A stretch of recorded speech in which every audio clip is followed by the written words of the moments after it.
रायगड जिल्हा रोहा तालुक्यामध्ये भाजपच्या कार्यकर्त्यांचा संवाद मेळावा भाजप नेते माजी आमदार पंडित शेठ पाटील यांच्या प्रमुख उपस्थितीत आणि भारतीय जनता पक्षाचे रोहा तालुका अध्यक्ष अमित घाग यांच्या पुढाकारानं भाजपच्या असंख्य कार्यकर्त्यांच्या उपस्थितीमध्ये रोहा शासकीय विश्रामगृहामध्ये संवाद मेळावा पार पडलाय। यावेळी शेतकरी कामगार पक्षाला रामराम ठोकत भाजपमध्ये पक्ष प्रवेश केल्यानंतर 8 ते 9 महिन्यांच्या कालावधीनंतर पहिल्यांदाच अशा पद्धतीचा संवाद मेळावा होतोय।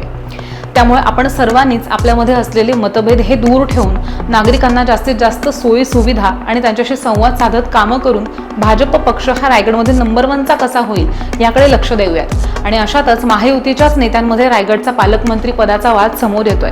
त्यामुळे त्यांचा वाद मिटत नसेल तर दोघांच्या भांडणात तिसऱ्याचा लाभच होईल। त्यामुळे भाजपला पालकमंत्रीपद द्यावं असं पाटील म्हणाले। 1 मे महाराष्ट्र दिन गेला, 26 जानेवारी गेली, पण येत्या 15 ऑगस्ट पूर्वी तरी किमान रायगडला पालकमंत्री द्या, तर छत्रपती शिवाजी महाराजांच्या रायगडला न्याय मिळेल असं माजी आमदार पाटील म्हणाले। यावेळी भाजपचे असंख्य कार्यकर्ते आणि पदाधिकारी मोठ्या संख्येने उपस्थित होते।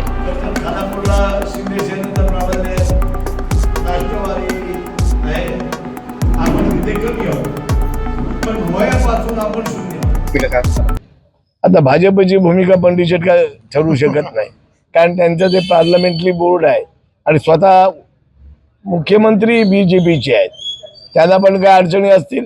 पण माझी अपेक्षा आहे आपल्या माध्यमातून आमचे जे बीजेपीचे जुने कार्यकर्ते आहेत त्यांना मी माझ्या भाषणात सांगितलं की देवेंद्रजी फडणवीस, आशिष शेलार ज्या बीजेपीचे रायगड जिल्हा प्रमुख आहेत त्यांना सांगा, कारण युतीमध्ये आज वाद निर्माण झाले, त्याच्यामुळे सर्वसामान्य जनता मध्ये वेगळा मेसेज गेलेला आहे, तो बंद व्हायला पाहिजे।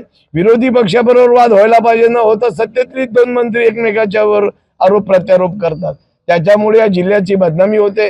रायगड जिल्हा हा प्रमुख जिल्हा आहे, औद्योगिक जिल्हा आहे, पर्यटन जिल्हा आहे।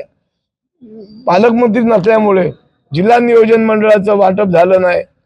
मी कालच आदितीताई तटकरे यांचं बाईट बघितली की जिल्ह्यामध्ये आलेला निधी लोकांपर्यंत पोहोचवला नाही।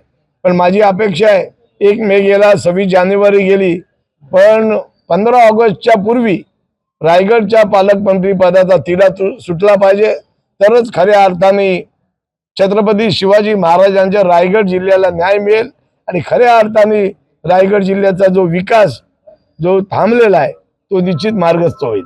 पण एकत्र असताना तुमची भाजपची इच्छा आहे का की आम्हाला पालकमंत्रीपद मिळावं म्हणून बोलणे झालं नाही, तर दोघांचा जर वाद मिटत नसेल तर बीजेपीचे पण 3 आमदार आहेत आणि बीजेपीने कधीच दावा केला नाही। मागच्या वेळेला पण त्यांचे 3 आमदार होते, पण त्यांनी कधीच दावा केला नाही। कशा तरी वाद तर मिटला पाहिजे। आता दोघांच्या भानगडनं तिसऱ्याचा लाभ होत असेल, कारण बीजेपीचं धोरण हे सर्वसामान्य लोकांचे प्रश्न मांडण्याचे आहे। सत्तेसाठी काय ते करतात, त्यांच्या आमदारांनी पण मागणी केली असती, पण बीजेपीच्या आमदार आणि पक्षांनी मागणी केली नाही। पण आमचे नेते रविशेठ पाटील यांनी पाली येथे सभेमध्ये मागणी केली, बाबा तुमचा वाद जर मिटत नसेल तर मध्य काढा आणि बीजेपीला मंत्र्यांना पद द्या। कारण मागच्या वेळेला शिवसेनेचे पालकमंत्री झाले, पण ते रत्नागिरी जिल्ह्याचे उदय सामंत यांना पद मिळाला, तसा काहीतरी मार्ग काढा। पण 15 ऑगस्ट हा देशाचा महत्वाचा दिन आहे, त्याच्या अगोदर हा प्रश्न मिटला पाहिजे अशी आम्ही मागणी आमचे जे कार्यकर्ते पक्षाच्या कार्यकर्त्यांमध्ये संवाद साधताना आम्ही केली।